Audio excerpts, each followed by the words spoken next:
हम कैल्शियम के बारे में बात कर रहे हैं, मतलब कैल्शियम से रिलेटेड हम एब्जॉर्प्शन वगैरह सारी चीज़ें बेसिक बात करेंगे। सबसे पहले जूम इन करता रहिए, ठीक है, जहाँ जहाँ पे भी छोटा लिखेंगे। देखो कैल्शियम की मैंने बात बताई है। सबसे पहले टोटल स्टोर जो होता है कैल्शियम का वो होता है 1.3 kg होता है टोटल कैल्शियम का स्टोर बॉडी का, ठीक है, अराउंड 1.3 kg। और डेली RDA जो होता है वो 1000 मिलीग्राम होता है, और 1000 मिलीग्राम में से 40% एब्जॉर्ब होता है।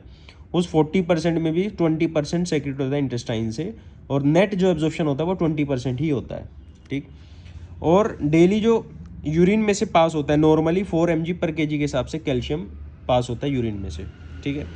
एक चीज़ मैं बताना चाह रहा हूँ, अगर कैल्शियम का लेवल मोर देन 4 mg पर kg से ज़्यादा अगर निकल रहा है, it is called as hypercalciuria. और लेस देन 4 mg पर kg से अगर निकल रहा है यूरिन में से, that is called as hypocalciuria, ठीक है। This is hyper, this is hypocalciuria, okay. Now let me tell you the concept about stone formation. अगर आपके बॉडी के अंदर स्टोन फॉर्मेशन होते हैं ना, रीनल स्टोन से रिलेटेड, आपको स्टोरी याद रखनी है। 3 चीज़ें आपको ध्यान रखनी है रीनल स्टोन से रिलेटेड। सबसे पहले मोर देन 4 mg पर kg कैल्शियम आपकी निकलेगा, और मोर देन 7 mg पर kg आपका जो है यूरिक एसिड निकलेगा।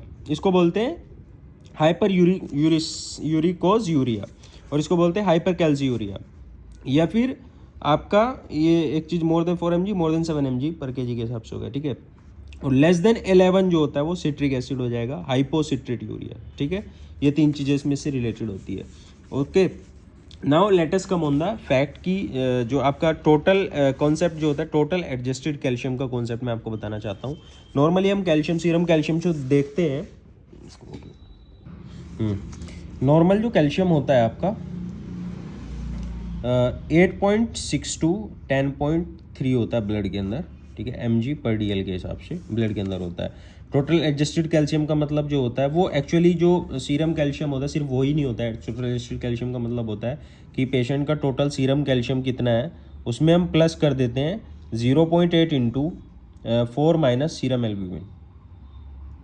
इससे हम टोटल एडजस्टेड कैल्शियम की वैल्यू निकाल लेते हैं, और यही हम एक्चुअली कैलकुलेट करते हैं। एक्चुअली हमें आइडियली यही कैलकुलेट करके ही कैल्शियम को देखना चाहिए। किसी भी पेशेंट के अंदर कभी भी हाइपोकैल्सीमिया हाइपर कैल्सीमिया बोलना नहीं चाहिए जब तक आप TAC ना निकाल ले उस पेशेंट का, ठीक है। तो serum calcium plus 0.8 into 4 minus serum albumin, इससे हम निकालते हैं ये चीज़ टोटल एडजस्टेड कैल्शियम, ओके। उसके बाद इसमें बेसिक सी में जो चीज़ बताना चाह रहा हूँ वो ये जो आपका कैल्शियम होता है GIT में एब्जॉर्प्शन कैसे कैसे होता है कैल्शियम का, ठीक है। किस में? GIT में एब्जॉर्प्शन जो होता है इट इज़ लाइक 95% वर्सेस 5%, ठीक है। जो 95% जो आपका होता है it is an active transport, जिसे ट्रांस सेलुलर, कैसा होता है ये, ट्रांस सेलुलर सेल के थ्रू। और जो 5% होता है that is called paracellular transport, it is paracellular transport, okay.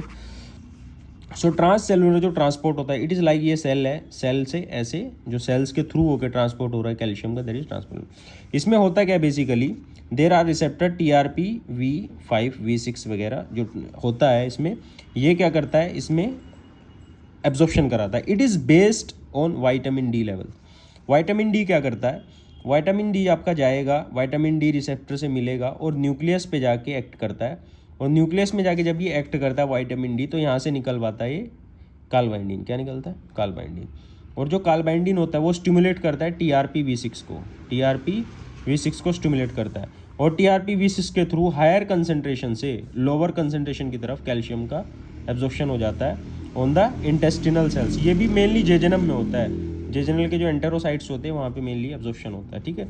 तो सेल्स के अंदर जब एब्जॉर्प्शन होगा तो सबसे पहले कैल्शियम जैसे ये सेल है, ठीक है, ये आपका जो है TRP V6 है। ये कैल्शियम हाई कंसनट्रेशन से लो कंसनट्रेशन पे आएगा, जिसमें विटामिन D का भी रोल आपका था, ठीक है। अब जो कैल्शियम यहाँ से आया, यहाँ से दूसरी तरफ this is the blood vessel, blood vessels में कैल्शियम का एब्जॉर्प्शन होता है। यहाँ पे बेसिकली जो होता है कौन से, एक तो कैल्शियम ATPase पंप होते हैं, एक होता है सोडियम कैल्शियम एक्सचेंजर्स, ठीक है, इनके थ्रू होता है। दोनों के दोनों एटीपी बेस्ड होता है, एनर्जी रिक्वायरमेंट होती है और इसके थ्रू ब्लड के अंदर कैल्शियम का लेवल आ जाता है। दिस इज़ हाउ जीआईटी में एब्जॉर्प्शन होता है। और जो बचा हुआ 5% है आपका, जो 5% है वो पैरासेलुलर होता है, 2 सेल्स के बीच में से जो जा रहा है दैट इज पैरासेलुलर। एक चीज़ आपको ध्यान रखनी है, नॉर्मली हमें दिन में 100 mg पर डे चाहिए होता है आईडीए। अगर पेशेंट का more than 4000 mg per day अगर हो जाता है या फिर मोर देन 4 ग्राम पर डे अगर हो जाता है, उस केस में आपका जो ट्रांससेलुलर ट्रांसपोर्ट जो हो रहा था 95%, जो विटामिन डी डिपेंडेंट था, विटामिन डी कहता है कि इससे ज़्यादा मैं एब्जॉर्ब नहीं करा पाऊंगा, तो उस केस में जो एक्स्ट्रा आपका कैल्शियम होगा that will be absorb via paracellular route. किससे होता है वो? पैरासेलुलर से, ठीक। और इसकी वजह से क्या होगा, ब्लड के अंदर हाइपर कैल्सीमिया हो जाएगा। क्या हो जाएगा बच्चे? Hyper calcaemia. तो जब ब्लड के अंदर हाइपर कैल्सीमिया हो जाएगा तो अल्टीमेटली किडनी के थ्रू होके जाना उसको, जब किडनी के लिए थ्रू होके जाना उसको, तो अल्टीमेटली वो क्या करा देगा? हाइपर कैल्सीयूरिया। क्या करा देगा? हाइपर कैल्सीयूरिया। और किडनी स्टोन्स की फॉर्मेशन हो जाएगी, ठीक है, रीनल स्टोन की फॉर्मेशन। इसलिए कैल्शियम जो होता है आरडीए से बहुत ज़्यादा लेने की ज़रूरत नहीं है, 4 टाइम्स तक मैक्सिमम आप ले सकते हैं। उससे ज़्यादा अगर आप ले रहे हैं तो रीनल स्टोन्स के चांसेस आपके बढ़ जाते हैं इस केस में, ठीक है, क्योंकि बॉडी एक लेवल तक ही हैंडलिंग कर पाती है, उससे ज़्यादा हैंडलिंग नहीं कर पाती है। ये बेसिक सी आपकी मैकेनिज्म है इसमें। सेकेंड थिंग, इसमें जो है नेक्स्ट हेडिंग हमें देखनी है आपका, that is calcium sensing receptors. Calcium sensing receptor का कॉन्सेप्ट मैं बताना चाह रहा हूँ। कैल्शियम सेंसिंग रिसेप्टर में आपको ध्यान रखना है, what is calcium sensing receptor? मतलब जो पैराथ हार्मोन होता है ना, वो बहुत ज़्यादा सेंसिटिव होता है, विद इन सेकेंड्स एक्ट करता है। अगर आपकी ब्लड के अंदर कैल्शियम, सीरम कैल्शियम कम हो गया तो तुरंत पैराथ हार्मोन जो होता है वो निकलना शुरू हो जाता है, क्योंकि जो पैराथायरॉयड ग्लैंड होती है उसके ऊपर जो रिसेप्टर होते हैं वो कैल्शियम सेंसिंग रिसेप्टर होते हैं। ये ब्लड है, ब्लड के अंदर कैल्शियम जा रहा है, अगर लो कैल्शियम है तो इसको स्टिमुलेट करेगा और यहाँ से पैराथ हार्मोन तुरंत निकलवा देगा। अगर बहुत ज़्यादा कैल्शियम है, कैल्शियम ज़्यादा है, तो इसको इनहिबिट करेगा, उसकी वजह से पैराथ हार्मोन जो होगा आपका कम होगा। तो पैराथ हार्मोन कैल्शियम दोनों हैंड टू हैंड चलते हैं और ये विद इन सेकंड्स में एक दूसरे को रिफ्लेक्ट करते हैं, चेंज करते हैं ब्लड के अंदर chemistry. Okay, second thing calcium sensing receptor से रिलेटेड है, वो किडनी में भी होते हैं। बस किडनी में भी इतना ध्यान रख लो कि ये डेज में चेंजेस आते हैं, 1 to 2 डेज में चेंज आना शुरू होता है दोनों के बीच में। ओके, ये चीज़ आपको यहाँ पे कैल्शियम सेंसिंग रिसेप्टर से रिलेटेड आपको पता होना चाहिए। उसके बाद मैं बताना चाह रहा हूँ what is the concept between hydrogen and calcium, इन दोनों के बीच में क्या रिलेशन होता है। यूजुअली एक एल्ब्यूमिन प्रोटीन आपको पता है ब्लड के अंदर होता है। एल्ब्यूमिन यूजुअली क्या होता है, हाइड्रोजन से भी अटैच होता है, कैल्शियम से भी अटैच होता है। अगर पेशेंट के अंदर आपका एसिडोसिस हो गया, मान लें हाइड्रोजन का लेवल बढ़ गया, जो हाइड्रोजन क्या करेगा, एल्ब्यूमिन से कॉम्पिटिटिव इनहिबिशन करेगा और उसकी वजह से एल्ब्यूमिन से बाइंड होना शुरू हो जाएगा, तो यहाँ से कैल्शियम छूटना शुरू हो जाएगा जो एल्ब्यूमिन से पहले से जुड़ा हुआ था। जब ये कैल्शियम छूटना शुरू हो जाएगा तो फ्री कैल्शियम जो है इसमें बढ़ जाएगा। जो फ्री कैल्शियम बढ़ा है, आयनाइजिंग कैल्शियम, वो क्या कराएगा, हाइपर कैल्सीमिया करा देगा। क्या करा देगा, हाइपर कैल्सीमिया। इसीलिए आपको ध्यान रखना है कि अगर पेशेंट एसिडोसिस का है, एसिडोसिस के केस में हाइपर कैल्सीमिया आपका हो जाता है, तो वो इस मैकेनिज्म के थ्रू होता है। तो ये चीज़ आपको एक नया कॉन्सेप्ट यहाँ पे पता होना चाहिए, कैल्शियम सेंसिंग रिसेप्टर का पता होना चाहिए। उसके बाद किडनी से रिलेटेड हम कुछ बातें करने हैं। रीनल हैंडलिंग कैसे कैसे होती है कैल्शियम की। Renal handling of calcium 3 level पे होती है। सबसे पहला है पीसीटी, दूसरा है thick ascending loop of Henle और तीसरा है आपका डीसीटी।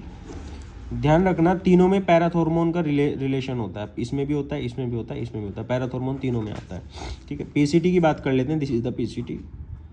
एक चीज़ मैं बताना चाह रहा हूँ, 60 to 65% कैल्शियम का एब्जॉर्प्शन जो होता है पीसीटी में होता है, 20 से 25% thick ascending loop of Henle में होता है और आपका जो है 5 से 10% जो है वो कहाँ पे होता है, आपका डीसीटी में होता है। लेकिन पैराथ हार्मोन का इफेक्ट अगर हम देखें, जो पैराथ हार्मोन का जो इफेक्ट होता है वो सबसे ज़्यादा किस पे होता है, डीसीटी पे होता है, उसके बाद thick ascending loop of Henle पे होता है और उसके बाद पीसीटी पे होता है। ये चीज़ आपको पता होनी चाहिए इसमें। और जो देखो ये पीसीटी है, पीसीटी के अंदर 80-20 का रूल होता है। क्या होता है, 80-20। 80% जो होता है पीसीटी में वो ट्रांससेलुलर से होता है और बच्चे 20% जो होता है वो पैरासेलुलर से होता है, ठीक है। जो ट्रांससेलुलर से होता है इसमें भी जो मैकेनिज्म आता है टीआरपी V5 V6 का मैकेनिज्म आता है। देखो पीसीटी पे भी यही चीज़ होती है और डीसीटी में भी यही चीज़ होती है, टीआरपी V5 V6। और आपका इंटेस्टाइन में मैंने बताया टीआरपी V6 होता है, ठीक है। तो यहाँ पे क्या होता है, सबसे पहले वही चीज़ होगी, सिंपली पैराथ हार्मोन आएगा टीआरपी V5 V6 में, ऐसे मैकेनिज्म करना शुरू करेगा। होता क्या है बेसिकली, देखो ये एक सेल है, ठीक है, ये आपका सेल है। सेल में जो आपका तो मैं यही कह रहा था कि टीआरपी V5 V6 के थ्रू पैराथ हार्मोन के कंट्रोल में होता है और इसके थ्रू वैसे ही एब्जॉर्प्शन होगा जैसे वहाँ पे हो रहा था। 80% जो था ऐसे होता है, 20% आपका ट्रांससेलुलर रूट के थ्रू होता है पीसीटी में, ठीक है। पीसीटी में ऐसे होता है एब्जॉर्प्शन। उसके बाद thick ascending loop of Henle में सेल्स होते हैं। 2 चीज़ें यहाँ पे एक्ट करती हैं, ठीक है। दो चीज़ें, एक पैराथॉर्मोन का इफेक्ट होता है, एक कैल्शियम सेंसिंग रिसेप्टर का एक्ट होता है, ठीक है। देखो होता क्या है, ये एक मॉलिक्यूल है जिसको बोलते हैं क्लोरीन 16 या फिर 19, और एक यहाँ पे मॉलिक्यूल होता है जिसको बोलते हैं क्लोरीन 14, ठीक है, क्लोरीन 14 होता है, ठीक। देखो यूजुअली क्या होता है, जो क्लोरीन 14 होता है वो इनहिबिट कर रहा होता है किसको, क्लोरीन 16 या 19 को, ठीक है, जूम कर लो। और जो पैराथॉर्मोन होता है वो यूजुअली इसको इनहिबिट कर रहा होता है, और कैल्शियम सेंसिंग रिसेप्टर इसको यूजुअली स्टिमुलेट कर रहा होता है। ये चीज़ आपको ध्यान रखनी है। तो जो क्लोरीन 16 और 19 होता है ये एब्जॉर्प्शन में हेल्प करता है कैल्शियम की, ठीक है, एब्जॉर्प्शन कराता है कैल्शियम की। तो सपोज अगर हम जो क्लोरीन 14 है इसको इनहिबिट करते हैं, पैराथॉर्मोन यूजुअली इसको इनहिबिट कर रहा है, जब ये इनहिबिट होगा तो इसकी वजह से ये क्लोरीन 16-19 क्या होगा, स्टिमुलेट होगा, क्योंकि दोनों इनहिबिटरी हैं। जब ये स्टिमुलेट हो तो कैल्शियम का एब्जॉर्प्शन बढ़ जाएगा। दूसरी चीज़, अगर कैल्शियम बहुत ज़्यादा है, कैल्शियम से रिसेप्टर को एक्टिवेट करेगा, उसकी वजह से ये स्टिमुलेट करेगा, तो ये इनहिबिट हो जाएगा बहुत ज़्यादा, तो कैल्शियम के एब्जॉर्प्शन को कम कर देगा। तो ऐसे ये under the control of parathormone calcium sensing receptor आपका जो सेल है वो क्लोरीन 14 और 16-19 के थ्रू मैकेनिज्म एक्ट करता है, जिसमें कैल्शियम का एब्जॉर्प्शन या फिर सेक्रेशन जो है रेगुलेट होता है यहाँ पे ऐसे, ठीक। उसके बाद डीसीटी पे भी आपको टीआरपी V5 V6 जो होता है वो आपके रेगुलेट करते हैं कैल्शियम के एब्जॉर्प्शन को, ठीक है।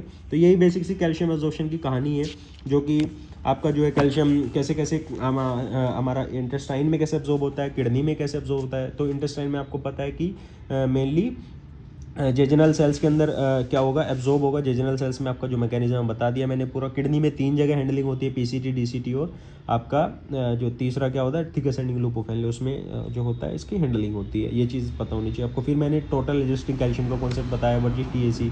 फिर मैंने हाइड्रोजन कैल्शियम का रिलेशन आपको बता दिया है। Total generalize introduction about the calcium बता दिया। हाइपर कैल्शियूरिया क्या होता है, रीनल स्टोन्स कैसे बनते हैं, ये सारा मैकेनिज्म हमने इसमें आपको बता दिया। I think all the points are covered. मैं